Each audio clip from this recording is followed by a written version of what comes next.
Good morning student. कल हमने जो 10th क्लास की हिस्ट्री का जो फर्स्ट चैप्टर था उसमें महत्वपूर्ण घटनाक्रम के बारे में जो महत्वपूर्ण तिथियां थी उनकी हमने चर्चा की थी। आज हम लेसन को विस्तार से करने से पहले जो कुछ महत्वपूर्ण शब्दावली है या प्रमुख जो अंश है उसकी हम चर्चा करते हैं। सबसे पहले यूरोप के अंदर जो राष्ट्रवाद का जो उदय हुआ था उसकी महत्वपूर्ण जो घटना थी वो थी 1789 की फ्रांस की क्रांति। अब क्या था, 1789 के अंदर जब फ्रांस की क्रांति हुई उस समय फ्रांस पर शासक था लुई 16। लुई जो 16 था वो फ्रांस का सम्राट था। लुई जो 16वां शासक था वो क्या है, एक तानाशाह शासक था। तानाशाह या इसको बोलते हैं हम निरंकुशवाद।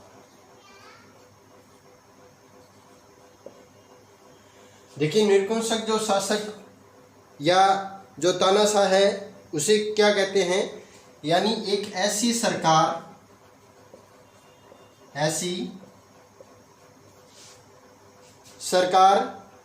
अथवा जो शासन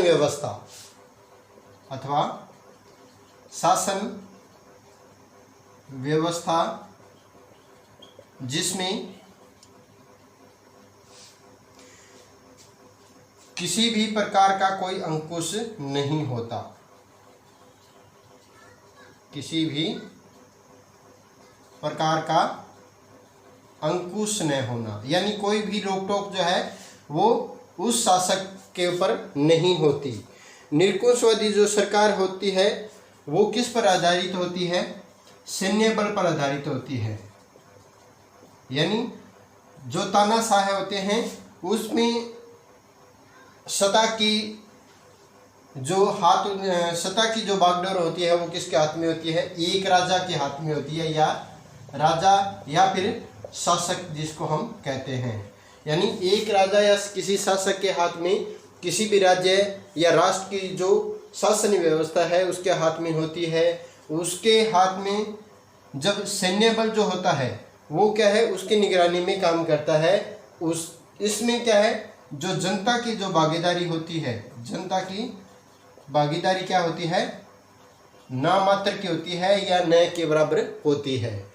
क्योंकि कोई भी जो शासक है वो दमनकारी नीतियों को अपनाकर अपना जो शासन व्यवस्था है वो उससे राष्ट्र पे करता है। तो ऐसी शासन व्यवस्था जिस पर किसी एक व्यक्ति का अधिकार होता है और अपनी मर्जी से शासन वो चलाता है, उस पर किसी भी प्रकार का जो है रोक टोक या दबाव नहीं होता, और अधिकतर जो सैन्य जो बल है वो उसके हाथ की कठपुतली होता है। तो इसी प्रकार जो 1789 की क्रांति हुई थी फ्रांस में, उस समय लुई 16 भी क्या है, एक तानाशाह शासक था। जब कोई भी समाज जहां की जो जनता है वो किसी शासक के प्रति क्या है, विद्रोह करती है या उससे उसका जो मन भर जाता है या उसकी जो नीतियां हैं किसी भी राज्य की जो जनता को वो अच्छी नहीं लगती, तो वो क्या है, विरोध का स्वरूप पैदा हो जाता है वहाँ पे। यानी विरोध जो है उसका लोग करने लगते हैं, जनता वहाँ की उसकी विरोध करने लगती हैं, और इस विरोध को ही क्या बोला जाता है, क्रांति बोला जाता है।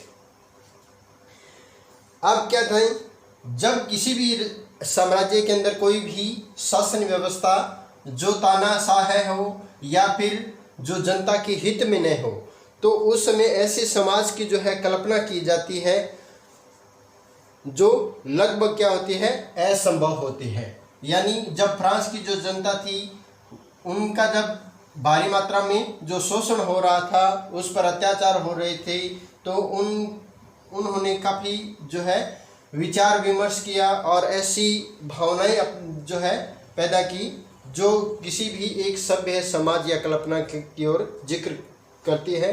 तो ऐसी कल्पना होती है उसको बोला जाता है कल्पनादर्श या फिर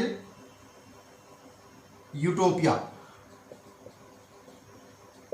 यूटोपिया या इसको बोला जाता है कल्पना दर्श।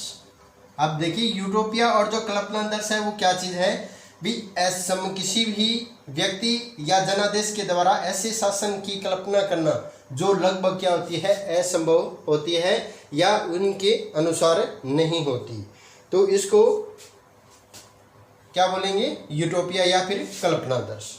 अब जनमत जो संग्रह होता है, जनमत संग्रह, जैसे नाम से ही पता चलता है कि जो जनमत संग्रह है वो क्या है, यानी एक ऐसी प्रत्यक्ष मतदान, ऐसा प्रत्यक्ष मतदान जो किसी एक विशेष क्षेत्र के अंदर नागरिकों के प्रस्ताव को स्वीकार करती है, यानी प्रत्यक्ष मतदान जिसके माध्यम से क्षेत्र के सभी जो नागरिकों को एक प्रत्यक्ष मतदान, जो एक समान प्रस्ताव जो होता है लागू होना या फिर उसका स्वीकार करना, तो इसको क्या बोलते हैं, जनमत संग्रह, यानी जनता के द्वारा किया गया मत। तो अस्वीकार करने के लिए या ऐसी जो प्रत्यक्ष जो मतदान होता है जिसमें किसी भी व्यक्ति को ये पूछा जाता है कि वो कैसी शासन व्यवस्था चाहता है, या जो लोगों के द्वारा जो मतदान दिए जाते हैं वो क्या है, एक समान रूप से लागू होते हैं या समाज के लिए, जो सभी समाज के लिए बराबर या समान रूप से लागू हो, तो इसको क्या बोलते हैं, जनमत संग्रह। अब क्या था, जब यूरोप में राष्ट्रवाद का जो उदय हुआ था तो कुछ बहुत सी जो रूढ़िवादी लोग थे,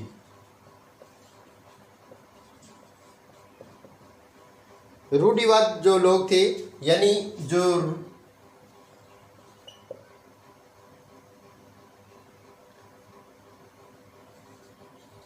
रूढ़िवाद क्या होता है, यानी ऐसी राजनीतिक दर्शन और परंपरा जहाँ पे स्थापित संसाधनों रीति रिवाजों पर क्या है, अधिक बल है, और वह तेज बदलावों की तुलना में धीरे धीरे जो है विकास की प्राथमिकता को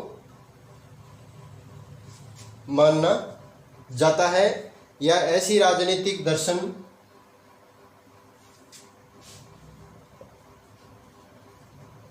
ऐसी स्थिति या राजनीतिक दर्शन जहाँ के परंपरा को, इसके साथ साथ वहाँ के जो स्थापित संसाधन होते हैं,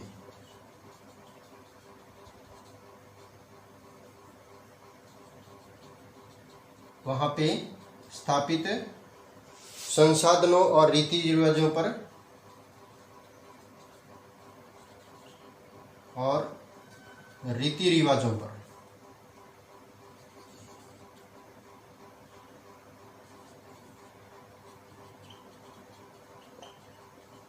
अधिक बल दिया जाता है, अधिक बल दिया जाता है, तो इसको क्या बोलते हैं, रूढ़िवाद कहा जाता है। या ऐसे बदलावों की जो है तुलना जो है वो क्या है, धीरे धीरे जो सामाजिक रूप से परिवर्तन जो है होता है उसको बोलते हैं। अब था नारीवाद।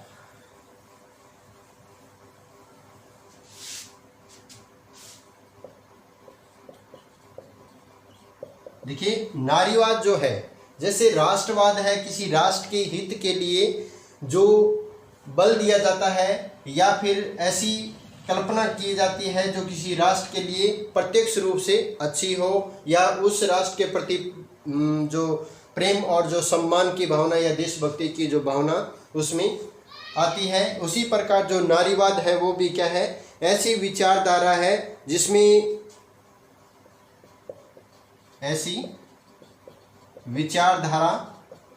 जिसमें जो स्त्री को क्या होते हैं, पुरुषों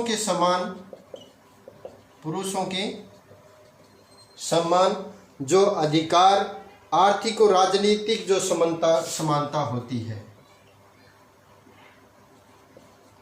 आर्थिक और राजनीतिक जो समानता होती है वो किसको मिलनी चाहिए? स्त्रियों को मिलनी चाहिए, या महिलाओं के जो अधिकार होते हैं उसके बारे में जो जानकारी देती है और हितों का जो बोध करवाती है। किसी भी सामाजिक क्षेत्र के अंदर स्त्रियों यानी नारी के जो अधिकारों पर बल देती है वो क्या कहलाता है? नारीवाद कहलाता है। अब ऐसी ही जो स्थिति होती है वो किस में होती है? विचारधारा के अंदर, यानी किसी भी राष्ट्र में जो समाज है उसकी जो है विचारधारा वो किस प्रकार की है, या एक विशेष प्रकार की सामाजिक और राजनीतिक दृष्टि से दर्शाने वाले विचारों का समूह है। विचारधारा यानी यदि हम इसको क्या कहेंगे? विचारों का ऐसा समूह है, या विचारों का समूह भी हम कहते हैं जो किसी सामाजिक और राजनीतिक रूप से किसी भी क्षेत्र को दर्शाता है। अब किसी भी समाज का जो चिन्ह होता है या प्रतीक होता है उसको हम क्या बोलते हैं? रूपक बोलते हैं। या कैसी अपूर्व विचार जैसे लालच, ईर्ष्या या स्वतंत्रता या फिर मुक्ति, और किसी भी चीज़ के माध्यम से जो है प्रतीक या दर्शाई जाती है उसको क्या बोलते हैं? रूपक कहा जाता है। तो ये जो चीज़ें होती हैं वो किसी भी राष्ट्र के लिए सामाजिक और राजनीतिक तौर से क्या है? महत्वपूर्ण होते हैं। तो ये थे हमारे कुछ महत्वपूर्ण शब्द, परिभाषिक जो शब्द थे। अब हम बात करते हैं जब 1789 में फ्रांस की जो क्रांति हुई तो उसमें राष्ट्रवाद की जो थी अभिव्यक्ति थी वो क्या थी? सबसे पहले हुई थी। यानी राष्ट्र के प्रति सम्मान और प्रेम की जो भावना के कारण ही जो वहाँ का जो समाज था, वहाँ के जो लोग थे वो क्या है? आपस में मिले थे और उन्होंने जो निरंकुशवाद या तानाशाह है जो लुई 16वां था उसका जो है विरोध करना शुरू कर दिया था। और फ्रांसीसी जो नागरिक थे तो उन्होंने राजतंत्र को समाप्त करके वहाँ पे जो है लोकतंत्र या फिर नागरिकों के जो अधिकारों को वहाँ पे दर्शाया था। जब इसके बाद में जो नेपोलियन का उदय हुआ, नेपोलियन का उदय, इसका उदय हुआ था 1804 के अंदर, और नेपोलियन के उदय में 1804 को बोला जाता है नागरिक संहिता। नेपोलियन की संहिता के नाम से भी इसको जाना जाता है। नेपोलियन की संहिता के नाम से भी क्या है? इसको जाना जाता है। जो नेपोलियन जो है फ्रांस का जो सम्राट बना था तो उसने अपने जो अधीन जो क्षेत्र थे, अपने अधीन क्षेत्रों के अंदर ऐसी व्यवस्था लागू की थी जो थी एक समान व्यवस्था, एक समान व्यवस्था उसने वहाँ पे क्या है? फ्रांस के अंदर लागू की थी। और वह 1804 ईस्वी में जो नागरिक जो संहिता थी विशेष रूप से विख्यात हुई थी। और इस संहिता के कारण जो कानून के सम्मुख समानता और जो संपत्ति का जो अधिकार था,